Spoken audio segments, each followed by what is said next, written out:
The moment Hester Rhodes looked across the long supper table and recognized the man sitting quietly at the far end, the bread she had been holding slipped from her fingers and landed without a sound on the checkered cloth. Her heart did not slow. It hammered with such force she was certain the woman beside her could hear it through the thin cotton of her sleeve. The lanterns strung above the trestle tables swayed in the October breeze, and their amber light caught the planes of his face in a way that made the recognition undeniable, ruthless, and absolutely final. Nelson Brooks. He was not looking at her. He was speaking quietly to old Gerald Hatch, nodding at something the older man was saying, a tin cup lifted halfway to his lips. He looked like any other man at the Millhaven autumn supper. He looked calm. He looked like he belonged here, like he had always belonged here, like he had never torn a single thing apart in his life. But Hester knew better. She knew the sealed letter she had been carrying inside her coat for 4 months, the one written in her dead sister Clara's handwriting, the one that named a man and a betrayal so deep it had swallowed their entire family whole. She knew the dark past that letter described. She knew the hidden motive behind every kind smile. She knew the name the letter had given her, and that name was the name of the man sitting quietly at the far end of this table as though the world was perfectly ordinary. Her chair scraped back. Every head turned. Nelson Brooks finally looked up. Their eyes met across the breadth of the Millhaven town supper, and in that suspended, terrible second, Hester felt the ground shift beneath her boots. She had spent 4 months riding toward the answer.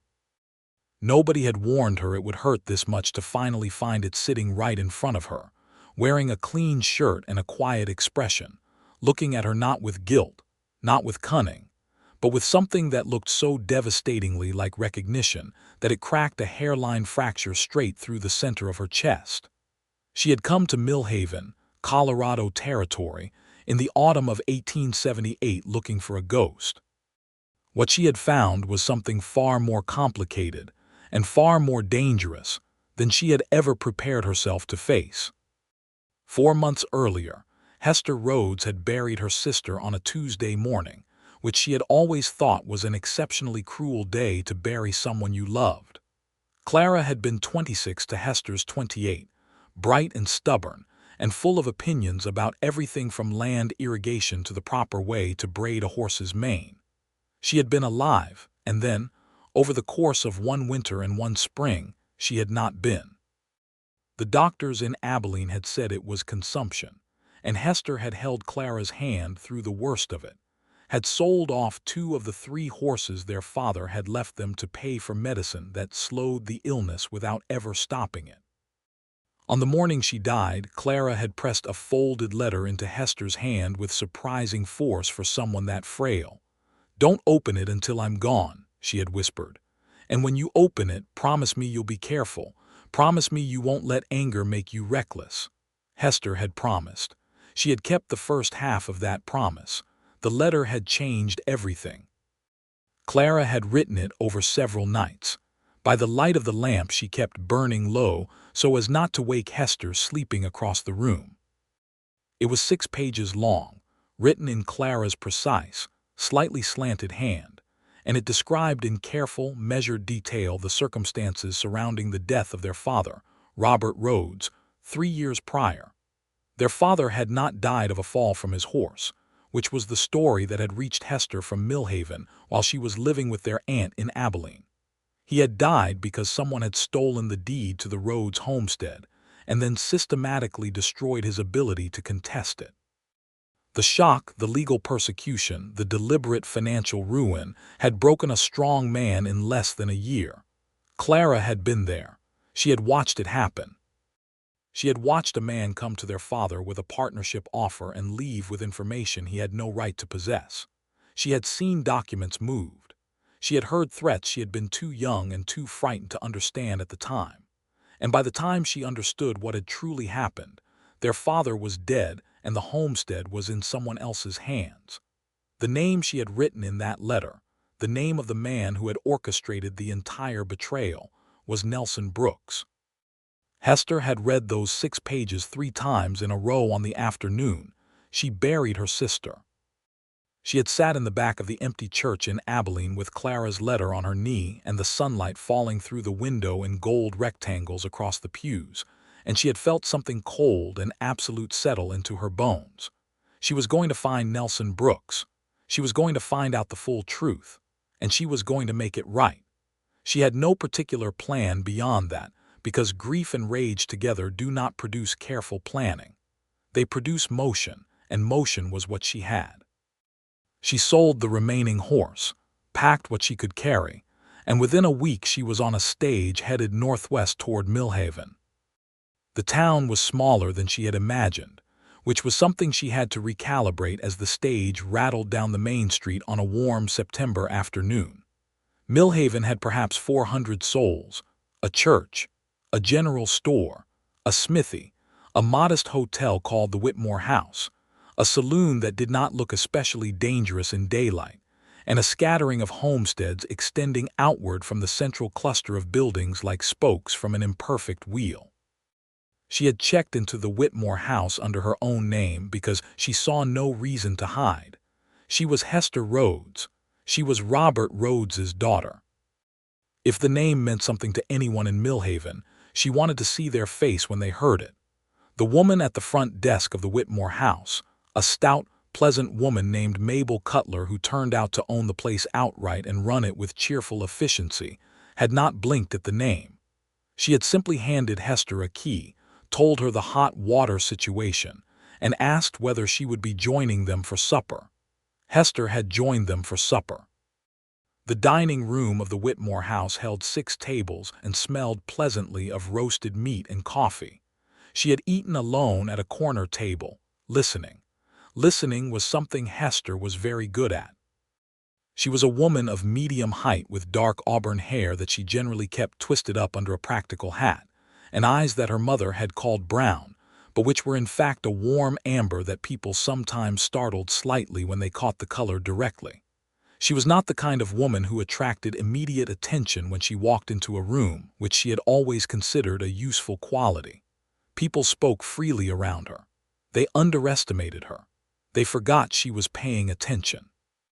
She had spent the first 2 weeks in Millhaven doing nothing but listening and learning. She learned that the town had a mayor named Clarence Webb, who was universally regarded as mostly harmless and occasionally useful. She learned that the general store was run by a family named Taggart, that the schoolteacher was a young man from Missouri who was engaged to the Taggart eldest daughter, and that the local land registry was kept in a small office adjacent to the sheriff's office on the north end of Main Street. She learned that Nelson Brooks had come to Millhaven approximately 2 years prior, had purchased a modest cattle operation on the west edge of town, and was by all accounts a quiet, competent, private man who paid his debts on time, did not drink to excess, and was considered decent company at community events without being the sort who sought the center of attention. Every single person who mentioned his name said something positive. This made Hester furious in a way she worked very hard not to show. She had gone to the land registry office on a Wednesday morning in late September, 3 weeks into her stay in Millhaven, presenting herself as a woman with an interest in understanding the local property records, which was entirely true if somewhat incomplete as explanations went. The registrar, a thin young man named Percy who wore spectacles that were slightly too large for his face, had been cooperative and helpful. He had walked her through the filing system with evident pride.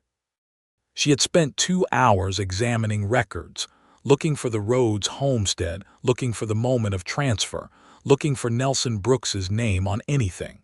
She had found the homestead. She had found the transfer record. Nelson Brooks's name was not on it. She had stared at the document for a long time. The land had transferred to a corporation called Western Land Associates, and the record was entirely clean, entirely legal on its face, and told her nothing about the human machinery that had produced it. She had thanked Percy and walked back to the Whitmore House through the dry autumn air, turning the problem over in her mind. Clara's letter described actions, not documents. It described what she had witnessed, not what could be proven in a court of law.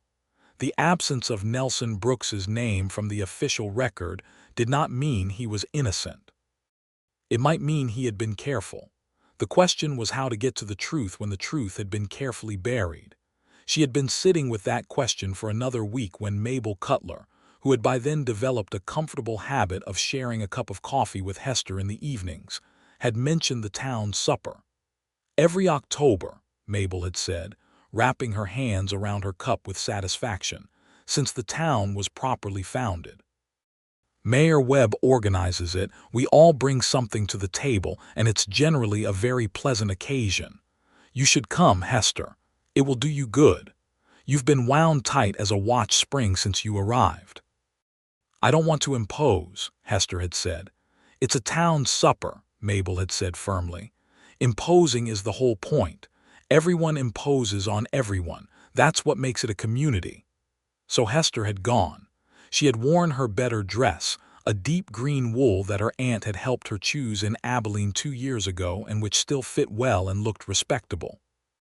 She had left her hat in her room for the first time since arriving in Millhaven and simply pinned her hair up properly, which felt strange but also, in some small way she could not entirely suppress, like making an effort she had not made in a long time.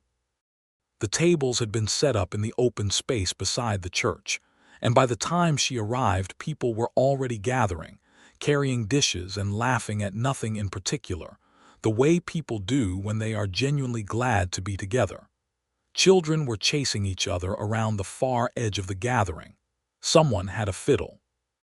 Mabel had steered her toward a seat near the middle of one of the long trestle tables, introduced her to several people whose names Hester immediately forgot in the overwhelming sensory experience of the gathering, and then gone to fetch a dish she had left cooling in the church kitchen. Hester had taken her seat.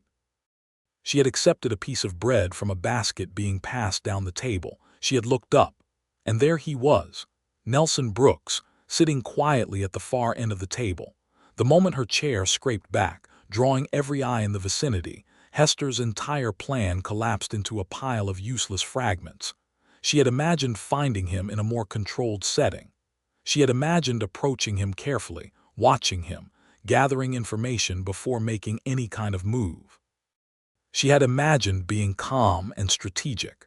She had not imagined being ambushed by recognition in the middle of an autumn supper, with children running nearby and someone's fiddle still playing 3 notes of a reel. Nelson Brooks was on his feet. He was tall, she registered distantly, taller than she had imagined from Clara's descriptions, which had been more concerned with his actions than his appearance. He had dark hair going slightly gray at the temples, which put him somewhere in his mid to late 30s. His face was angular, not handsome in a soft way, but compelling in the way of something that had been weathered and had held its shape anyway. He was looking at her with an expression she could not read.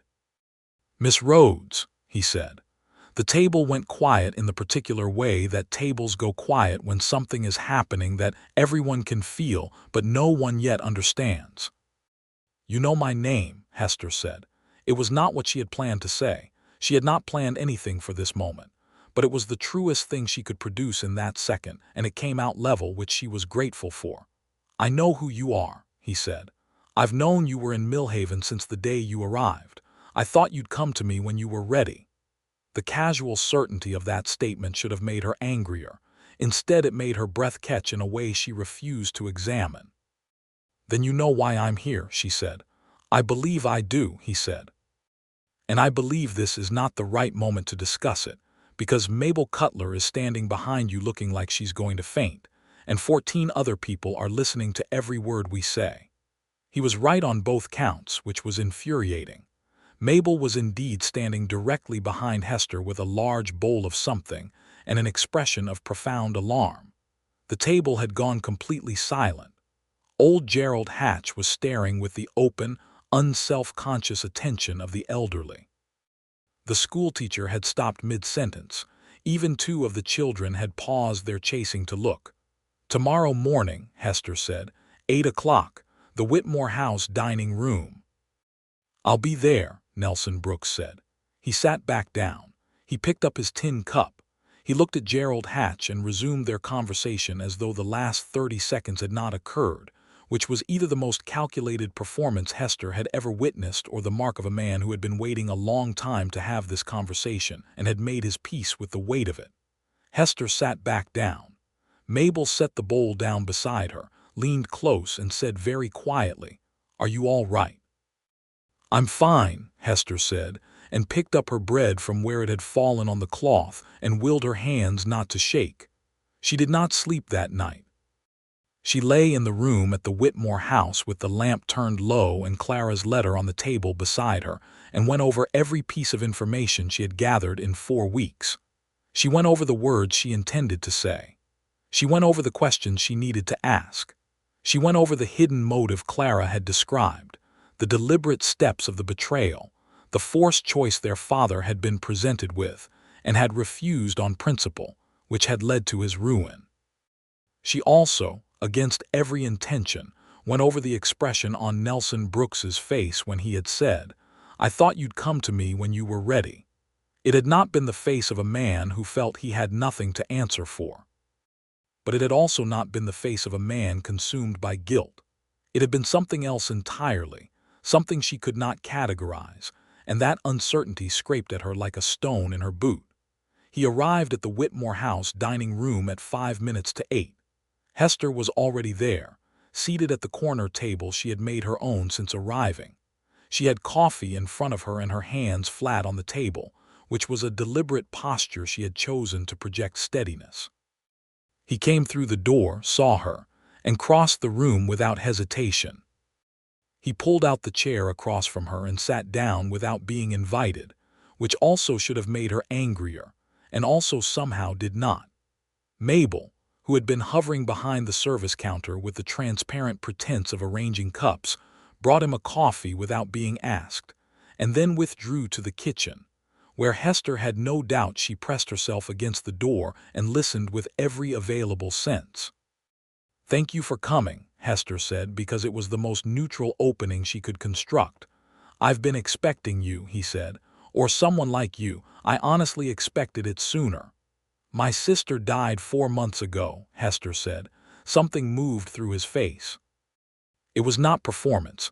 It was not calculated sympathy deployed to soften her.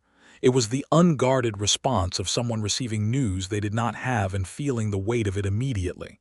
"I'm sorry," he said. "I didn't know." "She left me a letter," Hester said. "It described in considerable detail the circumstances of my father's ruin and death. It named you." Silence. Nelson Brooks looked at the coffee cup in his hands for a long moment. Then he looked up at her, and his eyes were a gray-green that she filed away mechanically. Along with everything else, her mind was collecting about him, because her mind was collecting everything whether she wanted it to or not. "What exactly did she write?" he asked. "She wrote that you came to my father with a partnership offer," Hester said, "that you used information you gathered from that meeting to facilitate the transfer of the Rhodes homestead to Western Land Associates. She wrote that when my father attempted to contest the transfer, he was legally harassed until it broke him." Nelson was quiet for several seconds. "She witnessed more than I realized," he said. Hester felt the cold certainty crystallize. "Then you don't deny it?" "I deny the version of it your sister described," he said carefully, "not because she was lying. Because she was 17 and she saw only part of what happened, and the part she didn't see is the part that changes everything." "Then tell me the part I don't know," Hester said, "and be very careful to tell me the truth." Nelson Brooks put his coffee down. He folded his hands on the table. He looked at her with the expression of a man who has been carrying something alone for a long time and has decided in this moment to put it down. "I worked for Western Land Associates," he said. 3 years ago, I was employed as their advance man. My job was to assess properties, make contact with landowners, and facilitate acquisition. I went to your father with a genuine offer on their behalf. He refused. Clara's letter says you returned with threats. I returned because they sent me back," he said. "And when I returned and saw what was being done, what they intended to do to a man who had simply refused a legitimate offer, I refused to continue. I walked away from Western Land Associates. Hester felt the first crack in the wall of absolute certainty she had been building for 4 months. It was small, and she was not going to let it mean anything yet. Walking away did not stop what happened to my father, she said. No, he said, it didn't, and I have lived with that knowledge every day since. Walking away wasn't enough. I should have done more. I should have gone to the law, to a proper authority outside Millhaven, someone with the power to intervene. I was afraid of what Western Land Associates could do to me personally, and that fear kept me from acting when action might have changed the outcome. That is the truth, Miss Rhodes, and I'm not going to insult you by dressing it in better clothes than it deserves. The dining room was very quiet. Outside the window, Millhaven was waking up, the sound of horses and wheels and someone hammering somewhere far off drifting through the glass. Why did you come to Millhaven? Hester asked. Because Western Land Associates collapsed 2 years ago, he said. The principals behind it were discovered operating a similar scheme in Wyoming territory, and the resulting investigation brought the whole structure down. All their land acquisitions from the preceding 5 years are under legal review, including the Rhodes homestead. Hester stared at him. The homestead is under review, she said slowly. It's been under review for 14 months, he said. I came to Millhaven because I know this territory, because I understand the legal processes involved, and because I wanted to be positioned to testify when the review reached the Rhodes property, which it will within the next several months. Hester took a very careful breath. You came here to testify, she said. I came here to do what I should have done 3 years ago, he said. It's late. I know it's late. Your father is gone, and that cannot be undone. But the homestead could potentially be restored to his heirs, to you, Miss Rhodes, and whatever that is worth at this late hour, I intend to make sure it happens. The crack in the wall became a fracture. She had come to Millhaven carrying 4 months of grief and fury, and a dead sister's letter naming this man as the architect of her family's destruction. She had arrived with a certainty so complete it had felt like something solid beneath her feet. And Nelson Brooks had just handed her a truth that was more complicated and more painful, and in some ways more hopeful than anything she had prepared herself to receive. She sat with it for a long moment. I need to think, she said. That's reasonable, he said. I need to see whatever documentation you have, she said. Letters, records, anything that corroborates what you've just told me. I'm not asking you to understand why I need to verify this independently. I'm telling you that I do. Also reasonable, he said. I can bring you copies of everything I have. The correspondence with the Land Review Office in Denver, my own written account submitted to the investigation, all of it. Good, she said. She stood up. He stood up across from her, which was simply a courtesy and should not have registered as anything more than that. Miss Rhodes, he said as she gathered herself to leave. She looked at him. I am sorry, he said, for your sister, for your father, for my part in it, however indirect. I am genuinely sorry. She looked at him for a long moment. I'll let you know what I think about your apology after I've read the documentation, she said, and walked out of the dining room before he could see that her hands had finally started to shake. The days that followed were among the strangest of Hester's life. Nelson Brooks delivered a packet of documents to the Whitmore house the following afternoon.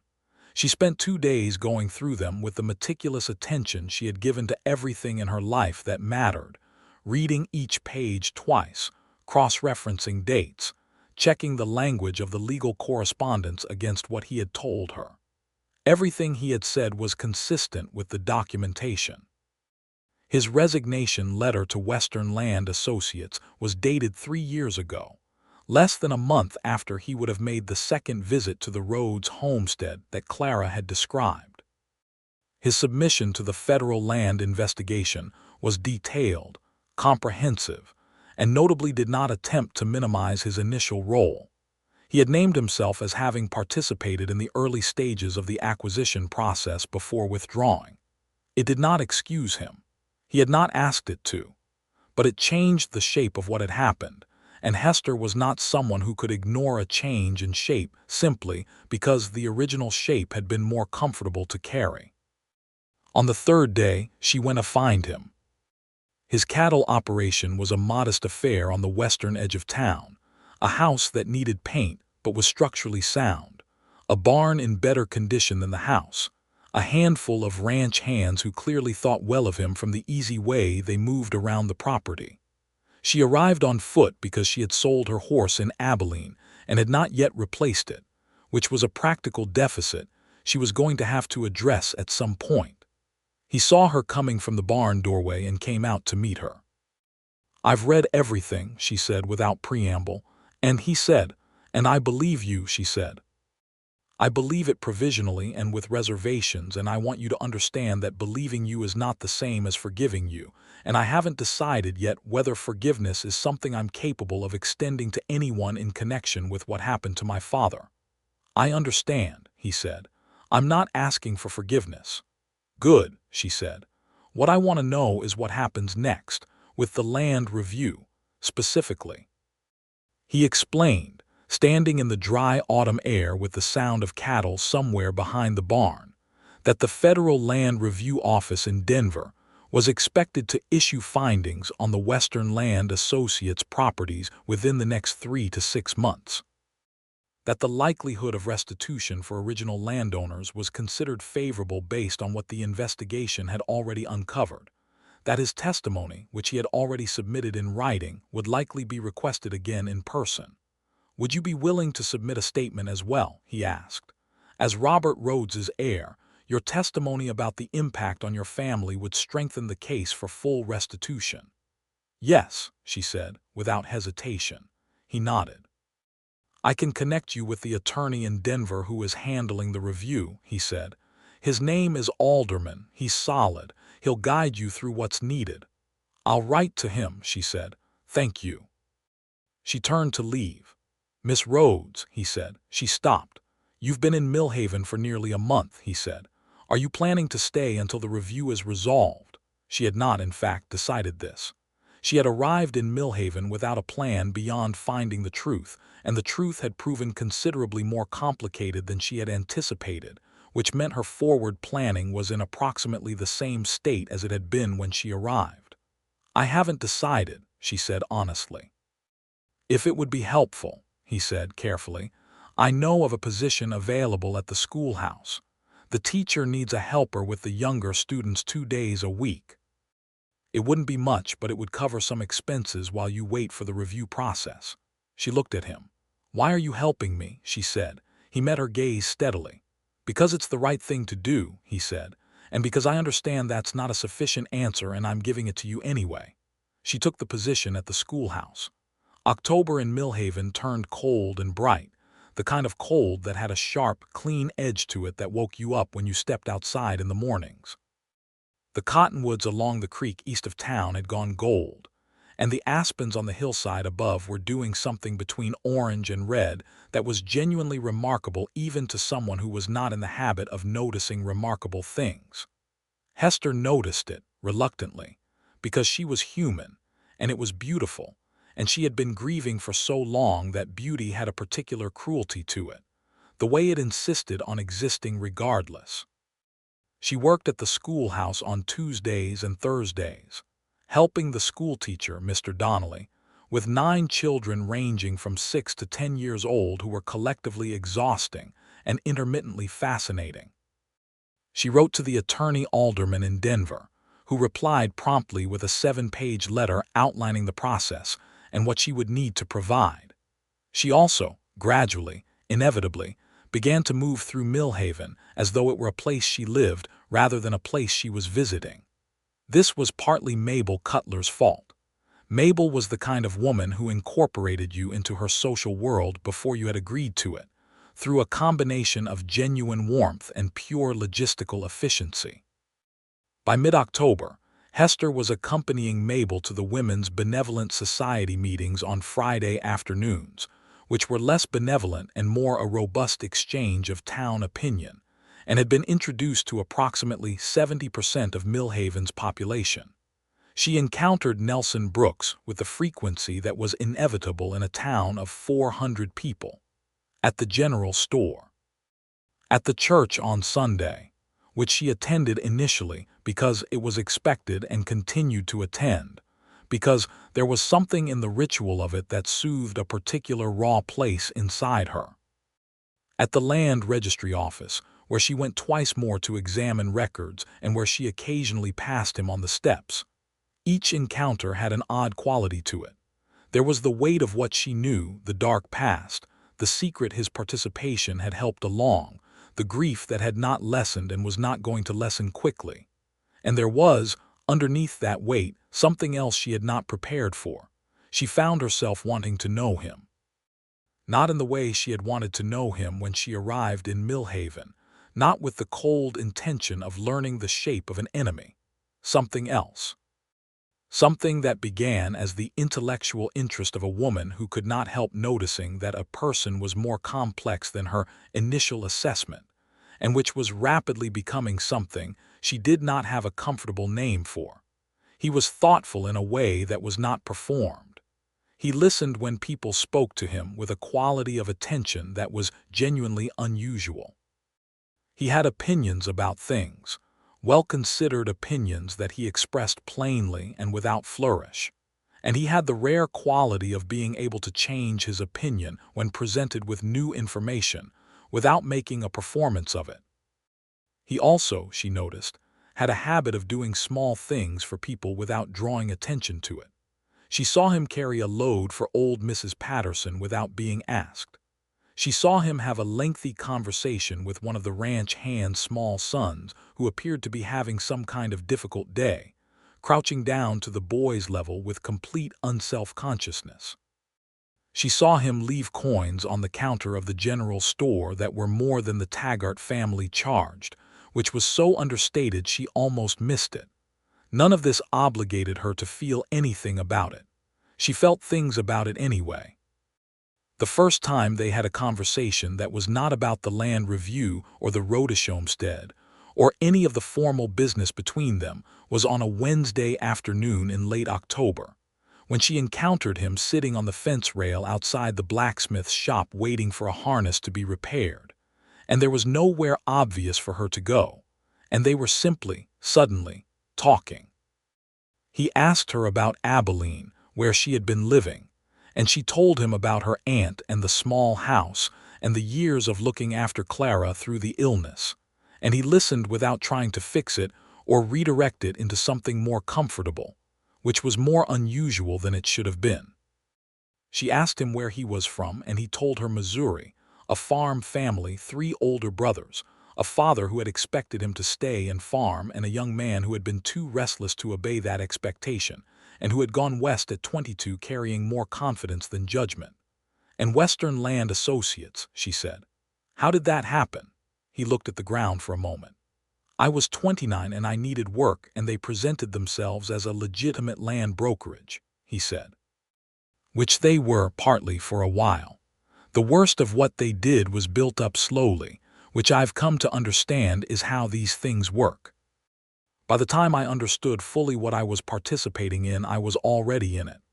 That's not an excuse, she said. No, he agreed. It's an explanation. The difference matters to me, even if it doesn't change anything. She looked at him. It changes something, she said, which was not what she had intended to say, and was the truest thing she had said to him since asking him to explain the part she did not know. A week later, he asked her if she would like to ride out and see the Rhodes homestead. She stood very still when he asked this. It's about 8 miles west of town, he said. Western Land Associates never built on it. It's been sitting empty. I've ridden past it a number of times. You've ridden past it, she said. I wanted to see what I'd been part of, he said quietly. What I'd failed to stop. She went with him. He provided the horse, a steady gray mare named Patience, which Hester thought was either a very good name for a horse or a piece of editorial commentary from the universe. They rode out on a Saturday morning when the sky was the particular deep blue of high-altitude autumn, and the grass along the trail had gone tawny and dry. The homestead was a collection of 3 buildings in a state of gentle dilapidation. The main house still stood, the roof sound, the porch listing only slightly to one side. The barn was intact. There was a kitchen garden behind the house where something had grown wild all summer, dead now but still visible in the shapes of the beds. Hester stood in the yard of her father's house and looked at it for a long time.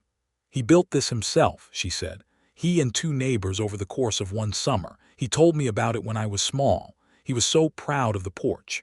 Nelson said nothing. He was standing a few paces behind her, which she understood was deliberate. He was giving her the space to be here without his presence at the center of it. "Clara would have wanted to see this," she said. Her voice caught slightly on the word, just slightly.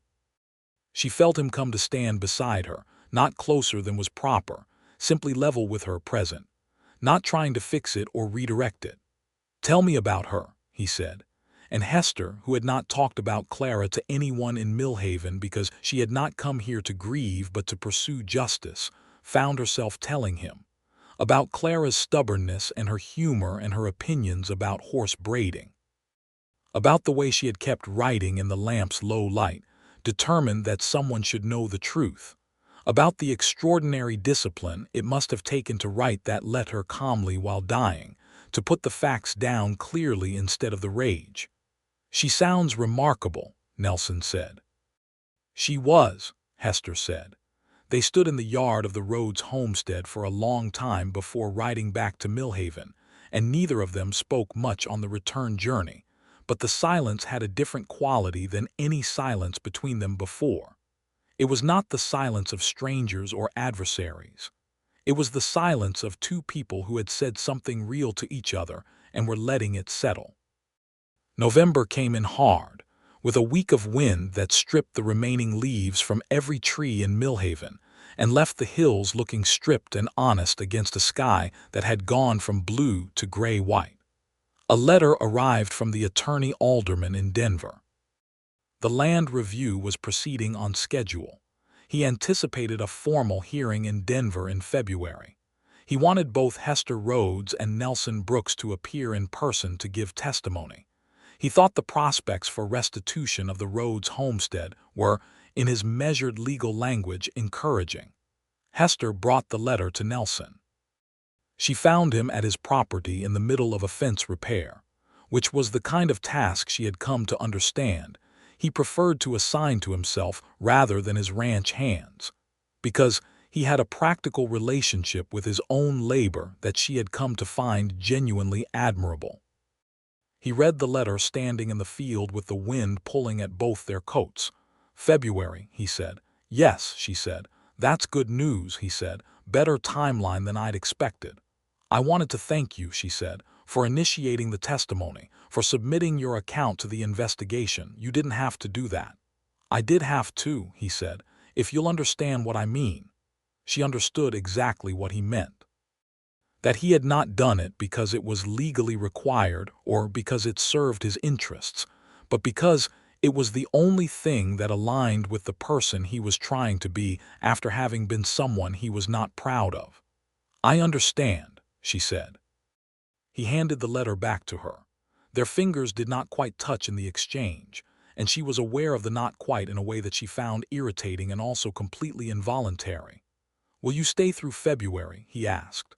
"For the hearing?" "Yes," she said. He nodded and turned back to the fence, and she walked back toward town thinking about the way the wind had been pulling at both their coats and how it had seemed in that moment like they were standing on the same side of something. The Women's Benevolent Society was not subtle about its observations. Mabel, who had been tracking the situation with the focused interest of a woman who had a great deal of affection for Hester and also a lively interest in other people's lives, cornered her on a Friday afternoon in November while they were walking back from the society meeting. "Nelson Brooks was asking after you," Mabel said, in the tone of someone deploying information. "Was he?" Hester said, not as a question. "He asked me how you were settling in," Mabel said. He seemed genuinely interested in the answer. "He listened very carefully to everything I said." "He listens carefully to everything," Hester said. "It's a quality he has." "It's a very good quality," Mabel said meaningfully. "Mabel," Hester said. "I'm simply observing," Mabel said. "You are doing considerably more than observing," Hester said. Mabel smiled the smile of a woman who knows she is right and is prepared to wait as long as necessary for events to confirm it. That evening, sitting in her room at the Whitmore house with the lamp turned up against the early dark of November, Hester took Clara's letter out of the drawer where she kept it and read it again. She had read it many times since arriving in Millhaven. Each reading had been, until recently, an act of maintenance, keeping the anger clear and purposeful. This time she read it differently. She read it looking for what Clara had actually witnessed versus what she had concluded.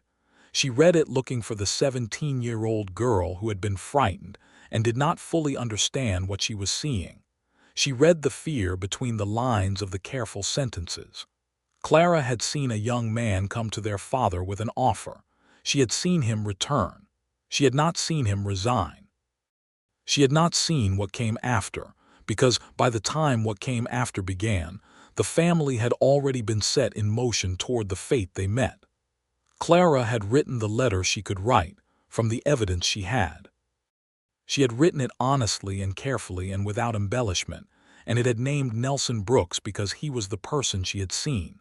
Hester folded the letter and put it back in the drawer. She did not feel that she owed Clara a different response to what the letter contained. She felt, rather, that Clara would have wanted her to see the whole picture, not just the part that fit most easily into grief and rage. Clara had been precise. She had been fair. She had told Hester to be careful and not to let anger make her reckless.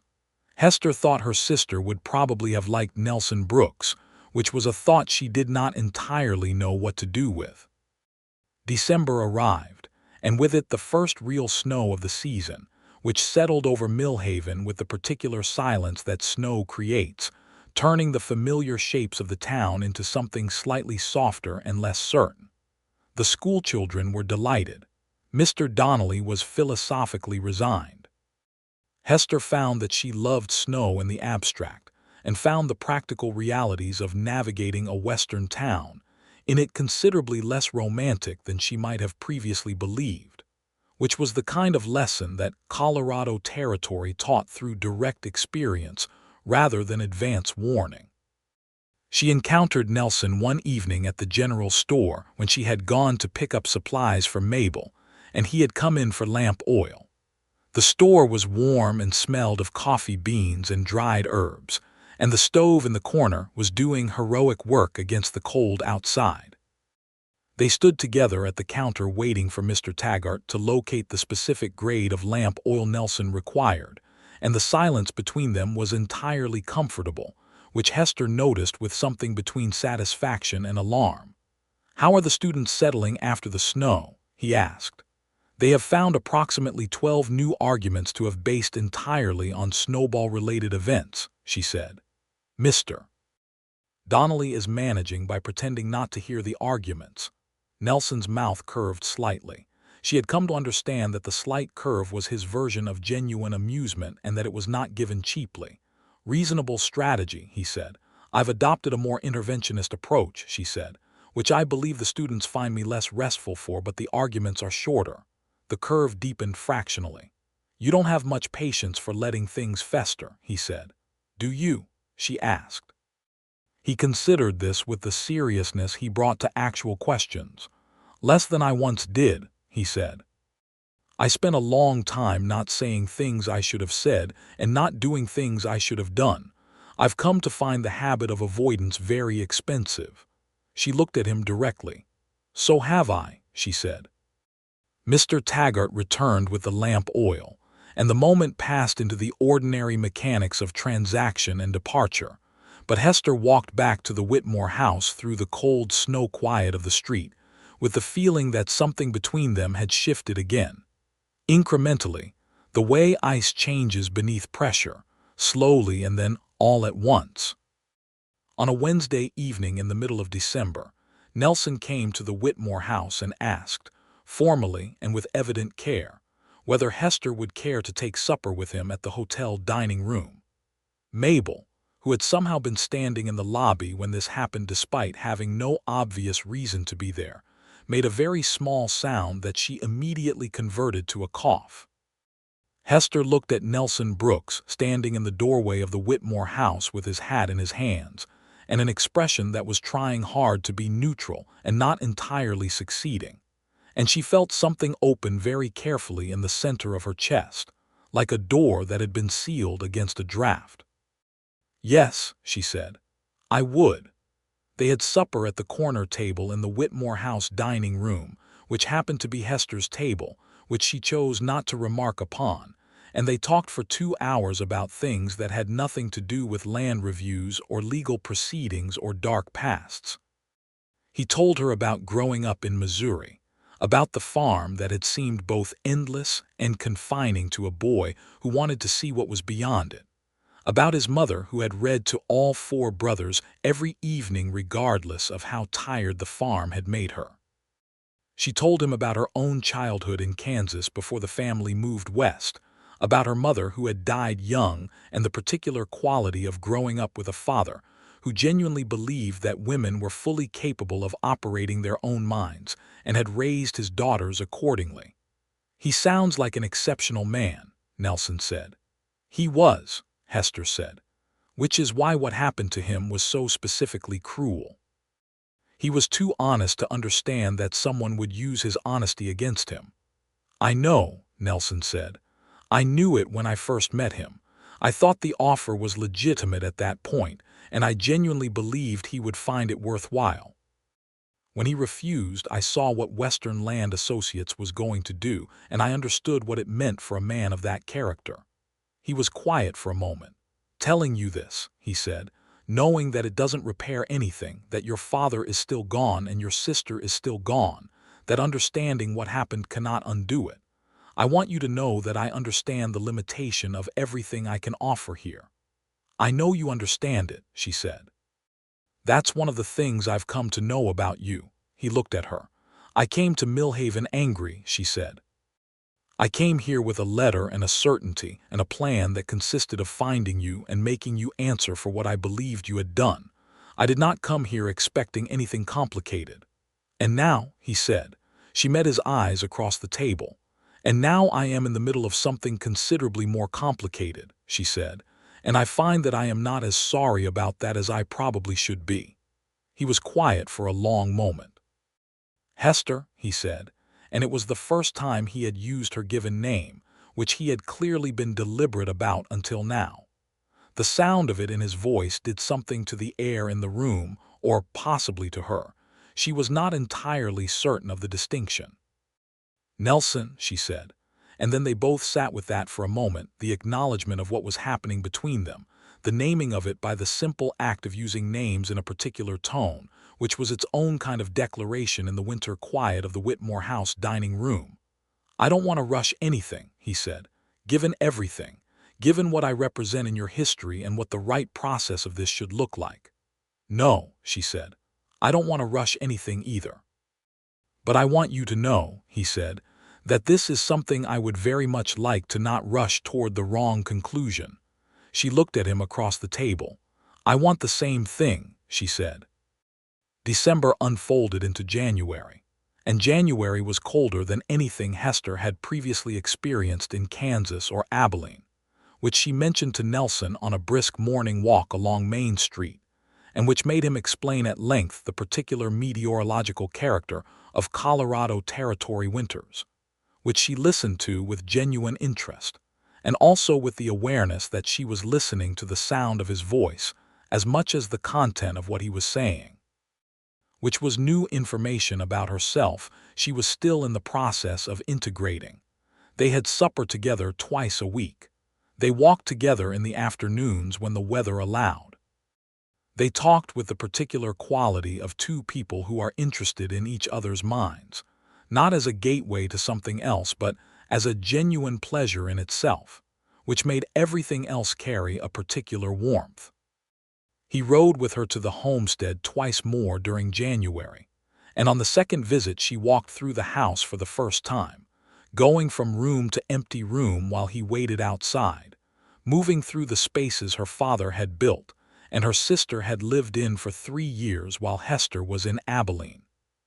She stood in what had been the kitchen for a long time, looking at the window that faced west and the hills beyond it, and she thought about what it would mean to reclaim this place, to bring it back to life, to make it into something living again rather than an artifact of loss.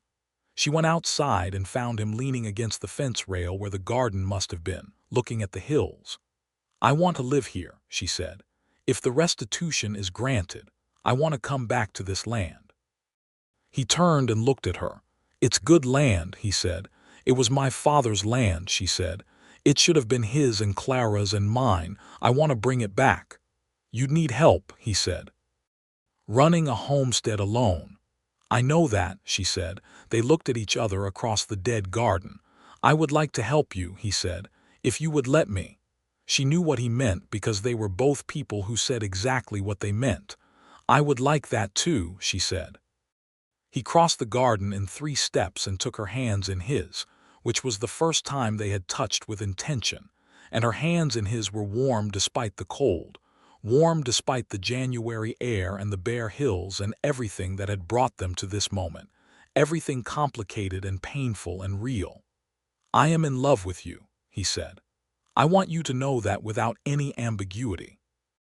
I understand if the timing of this is difficult given everything I've told you, and I am not asking you for anything you're not ready to give, but I will not pretend I don't feel what I feel, because I spent too many years not saying the things that needed to be said." She looked at him.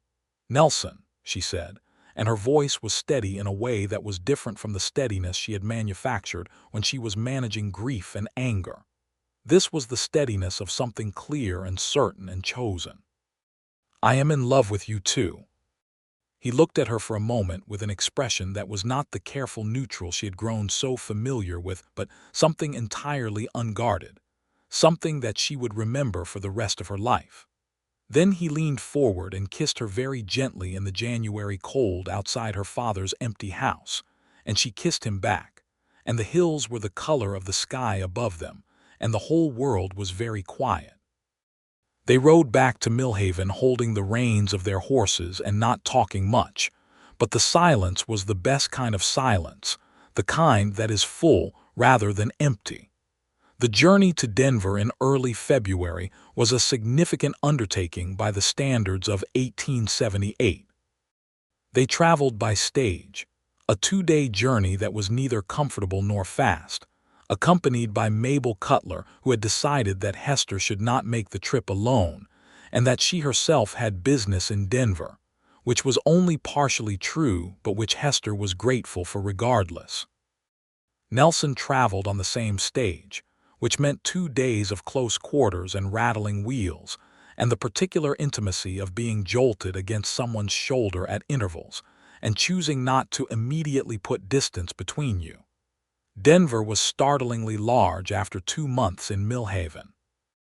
It had been growing fast during this era, the territorial capital doing the brisk, confident business of a city that expected to keep becoming more of a city. The streets were wider, and the buildings were taller, and there were people moving with a speed and density that Hester had not experienced in some time. The attorney alderman met them at the hotel he had recommended and went over the process for the following day's hearing with precise, reassuring thoroughness. He was a compact man in his 50s, with the kind of ordered intelligence that made you feel that chaos had been specifically prohibited from his vicinity. "The board will want to understand the circumstances of the original acquisition," he said. "They will want to hear from you, Miss Rhodes, about your family's experience and your position as heir to the property. They will want to hear from Mr. Brooks about what he witnessed and why he resigned. Together, the testimonies are strong." "How confident are you?" Hester asked. "I am professionally cautious," Alderman said. "But privately I would tell you that the Western Land Associates case has produced enough evidence to sink a considerably larger ship than this. The board's inclination is toward restitution, where a clear victim can be identified and a clear heir established." He looked at both of them. "You are both going to do well tomorrow," he said. "Try to sleep." She slept better than expected. The hearing was held in a formal room on the second floor of a building on Colfax Avenue, and it lasted most of the morning. The three-member board was composed of 2 Federal Land Review officers and a territorial judge, and they listened with the focused attention of people who intended to get this right. Hester testified first. She told the board about her father, about the homestead he had built, about Clara's letter and what it described, about the years following his ruin and death. She was calm and precise, and she did not allow her voice to break, not because she was not feeling the weight of it, but because Clara had written the letter calmly and precisely, and she intended to honor that. When she finished, the board thanked her. The territorial judge looked at her over his spectacles with an expression of quiet respect. Nelson testified second. He described his role with Western Land Associates, his visit to Robert Rhodes, his return visit, the moment he understood what the company intended and chose to resign. He named the people involved in the conspiracy with the directness of someone who had rehearsed this testimony, not for performance but for accuracy. He was thorough. He was unflinching about his own participation. He did not minimize and he did not dramatize. Hester watched him from the seats along the wall of the hearing room and felt something expand in her chest that was not just love, though it was that too, but something more specifically calibrated to who he was in this moment. The courage of it, the deliberate, costly honesty of it. The board deliberated for 1 hour and 40 minutes. When they returned, the presiding officer announced that the board found in favor of restitution. The Rhodes homestead, comprising the house, barn, associated outbuildings, and the surrounding land as registered in the original deed, would be returned to the estate of Robert Rhodes, and therefore to his surviving heir, Hester Rhodes, within 30 days of the board's written ruling. Hester sat very still for a moment. Then she felt Nelson's hand close over hers where it rested on the armrest of her chair, and she turned her hand over and held his, and that was sufficient.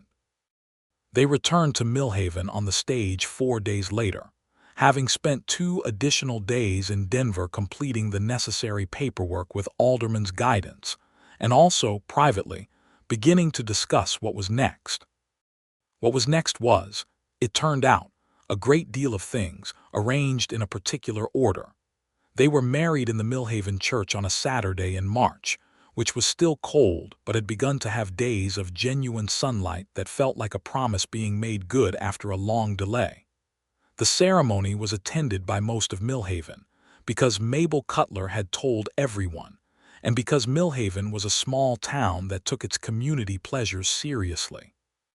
Mr. Donnelly and the Taggart eldest daughter were there, and Gerald Hatch sat in the front pew and cried openly with the complete self-consciousness of the elderly, which Hester found unexpectedly moving.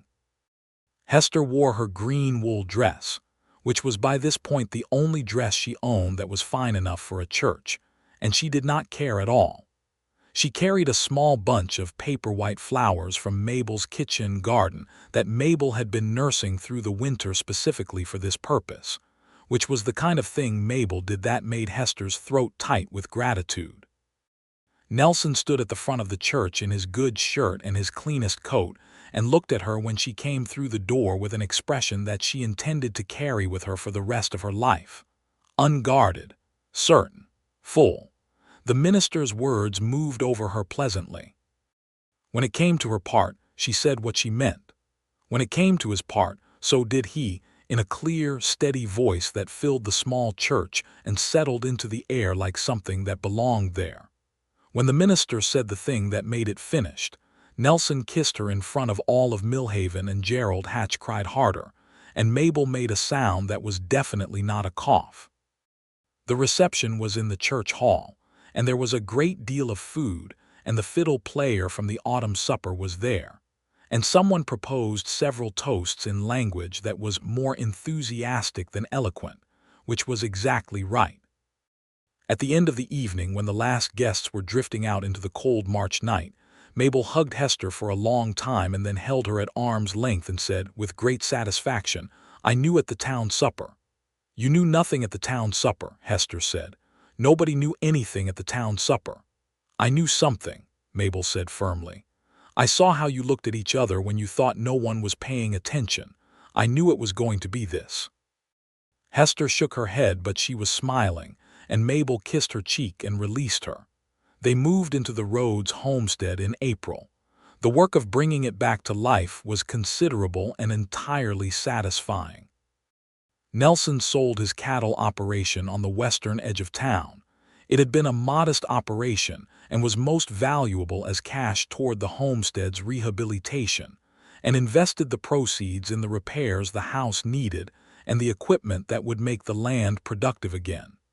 The porch was rebuilt first, which Hester had requested specifically.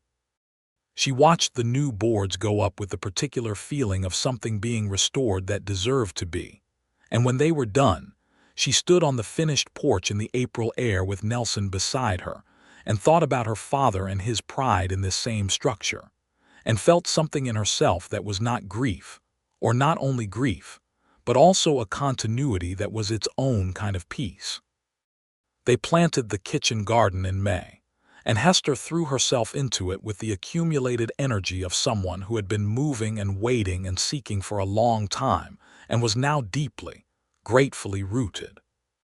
Nelson put in the summer crops on the surrounding land, wheat and corn in the quantities appropriate to the soil and the water available, which he knew well from 2 years of studying the local agricultural conditions.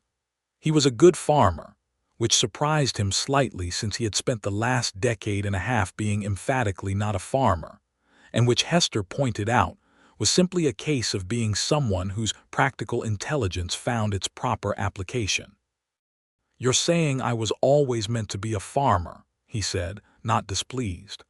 "I'm saying you were always meant to be here," she said, which was a different thing and also exactly what she meant. The summer was hot and productive and full of the ordinary, extraordinary particulars of a shared life.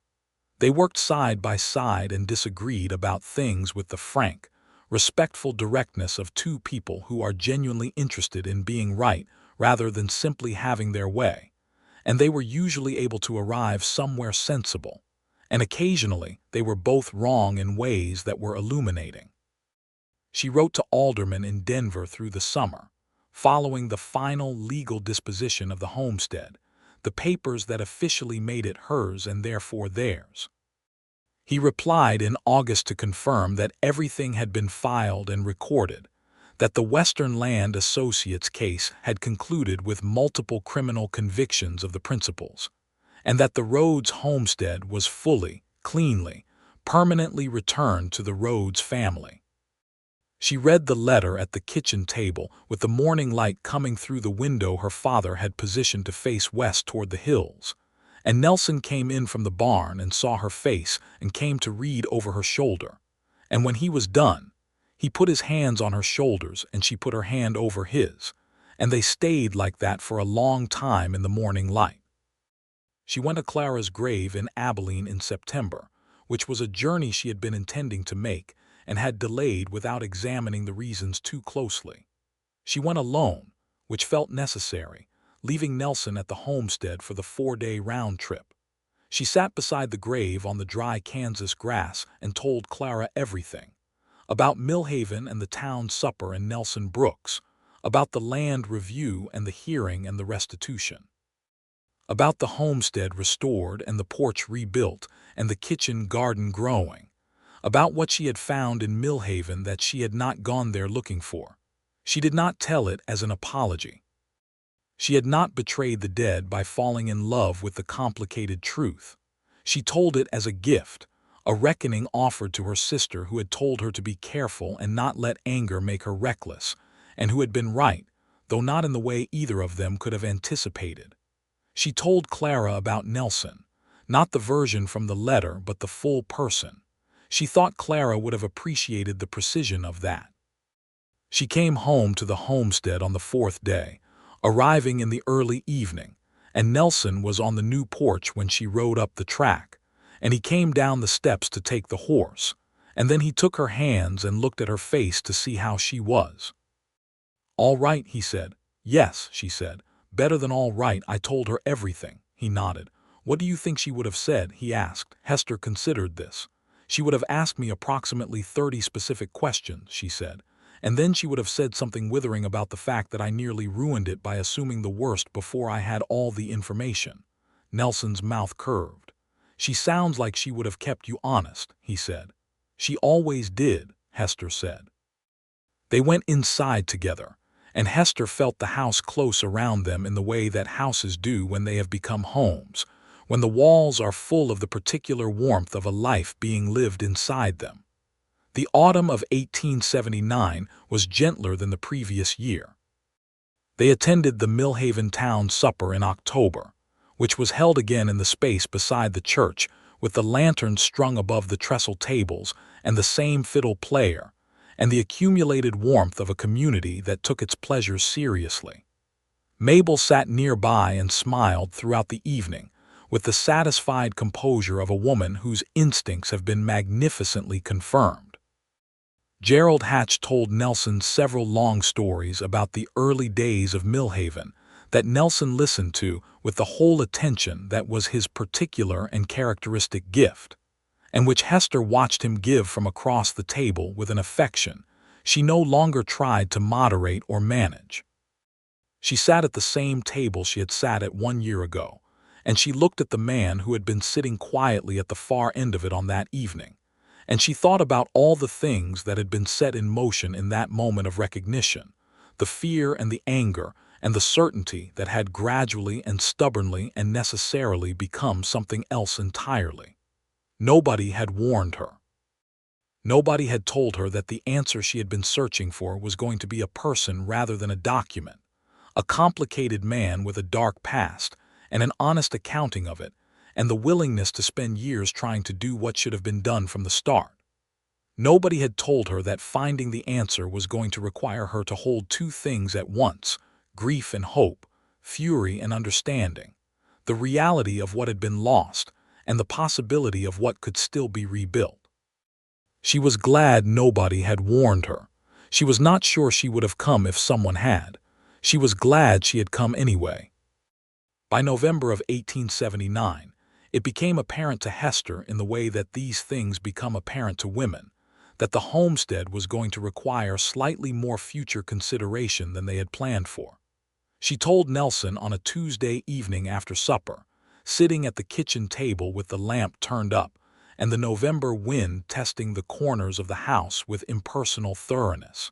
He went very still for a moment.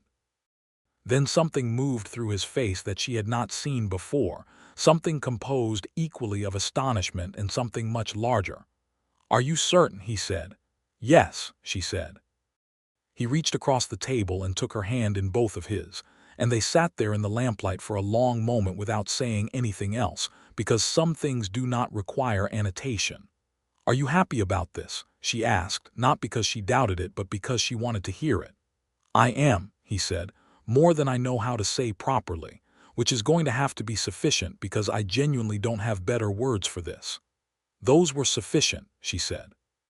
The spring of 1880 brought the crocus bulbs Hester had planted in the fall to the front of the house, and the wheat coming up in the fields, and a son born in April after a long labor that Mabel Cutler, who had served as practical midwife to a significant portion of Millhaven over the years, managed with calm competence and encouraging commentary.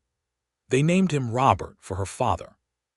He was a red-faced, emphatic, apparently very opinionated infant who voiced his perspectives on his circumstances continuously from the first moment, which his mother found satisfying, and his father found both alarming and fascinating.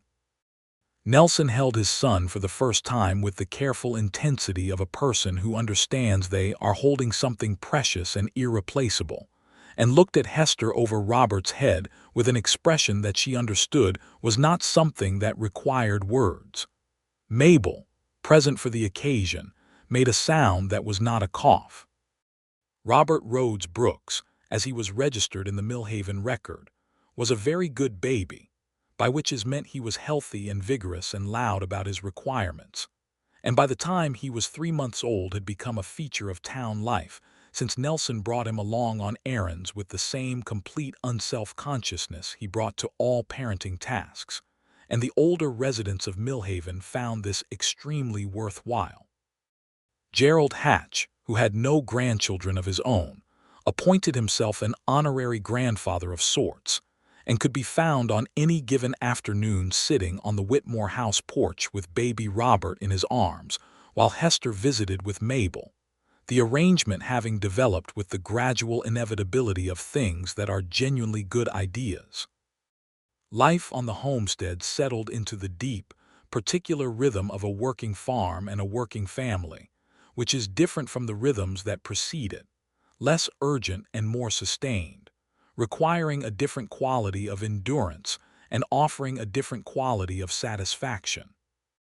Hester still worked 2 days a week at the schoolhouse, which she had continued through the pregnancy as long as practical, and returned to after Robert was old enough to leave in Mabel's enthusiastic supervision for a morning. She found she did not want to give it up, not for financial reasons. The farm was doing well enough, but because the work itself mattered to her in the way that work does when it connects to something you care about. Mr. Donnelly had by now married the Taggart daughter, and they had their own child on the way, and the school had grown sufficiently that Hester's role had expanded from helper to something closer to co-teacher, which suited her considerably.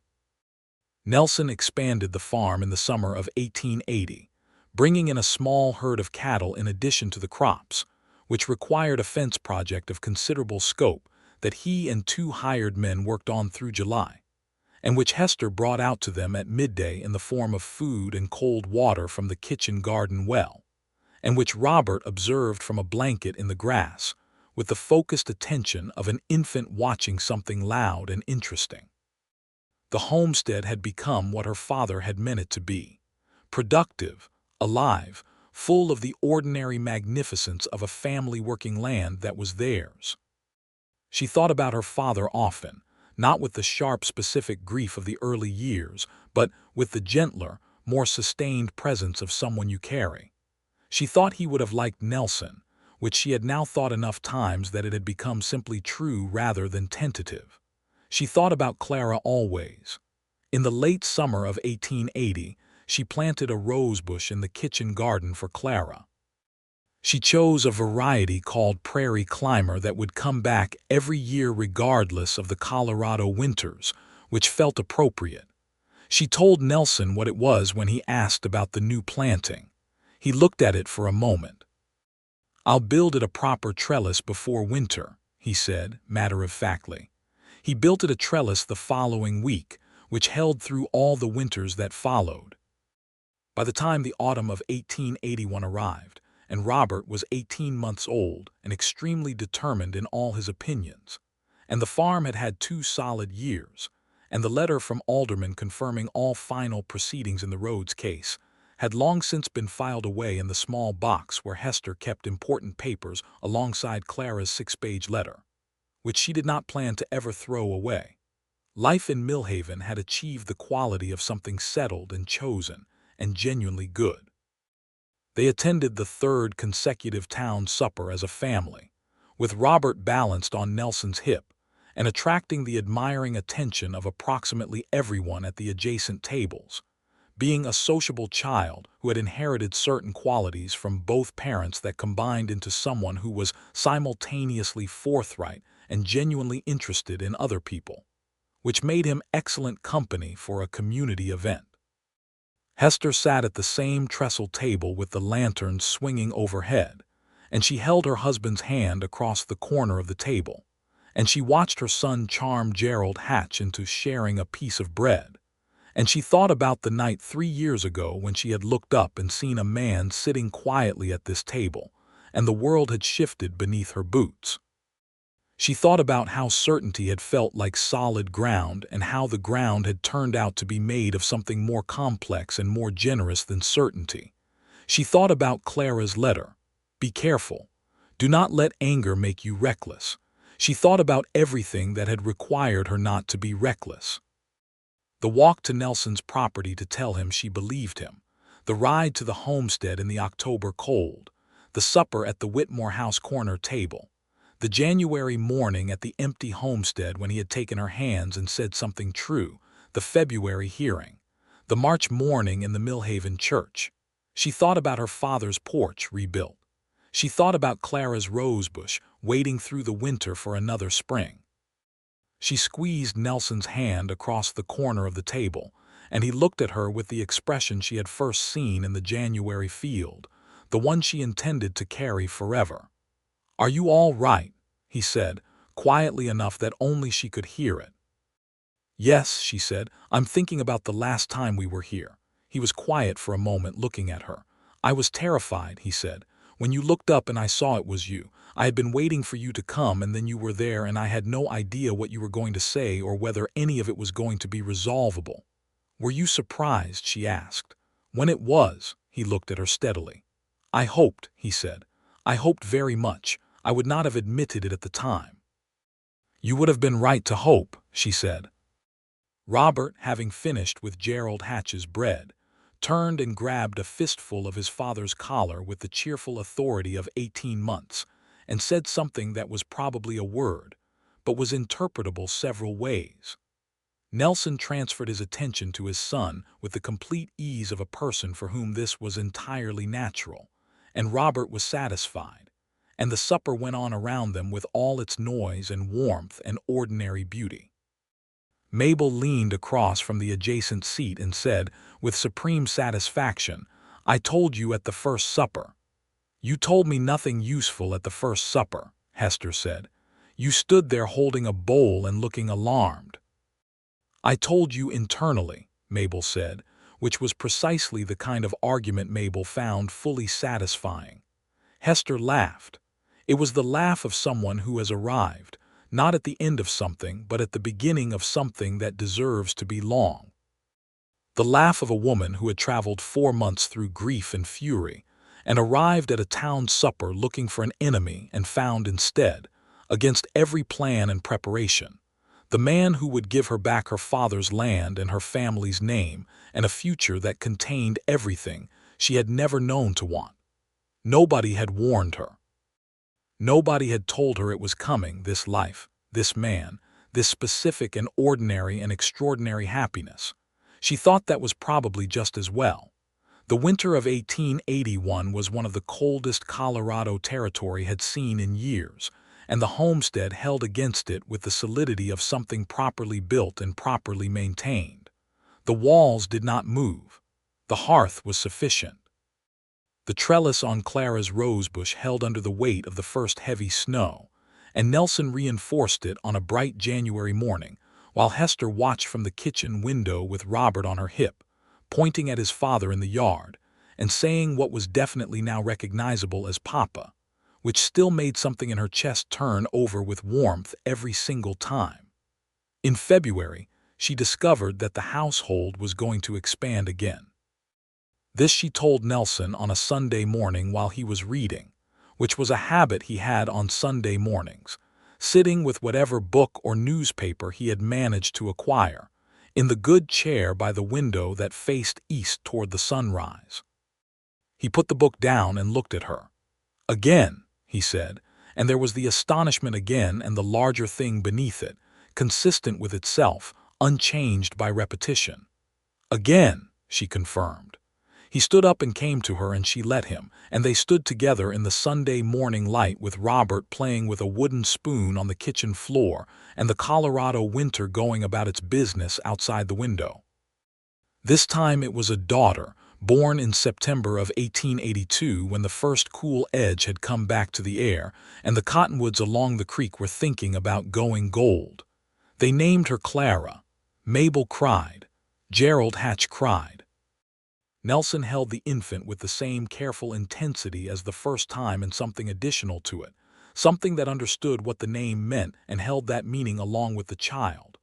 Robert, 2.5 and emphatically present in all things, examined his sister with the serious attention of someone doing an important assessment.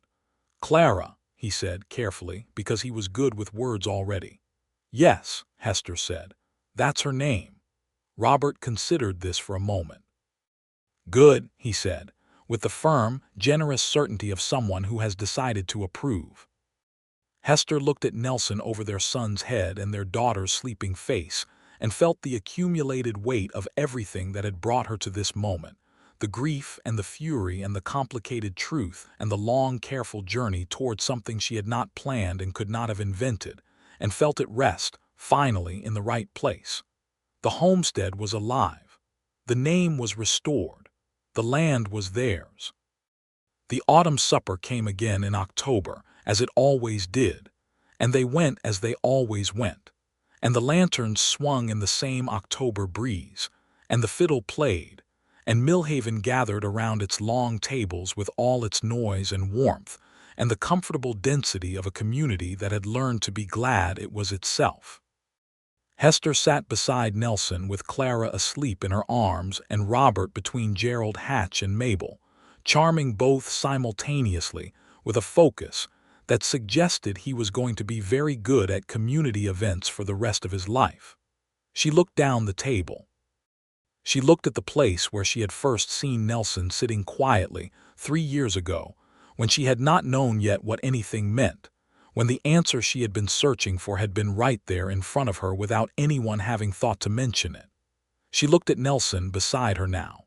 He caught her looking and raised an eyebrow, the small familiar gesture that asked the question without words. She shook her head slightly, which was the answer that meant, "Nothing is wrong. I am simply here and I am glad to be here, and I am thinking about how we came to be here together." He understood. He always understood her. He put his hand over hers where it rested on the table beside the sleeping Clara, and she turned her hand and held his, and the supper went on around them, and the lanterns swung, and the fiddle played, and the October air was cold and clean and full of the particular promise of something that was not ending but continuing, stretching forward into all the ordinary, extraordinary days that were still to come.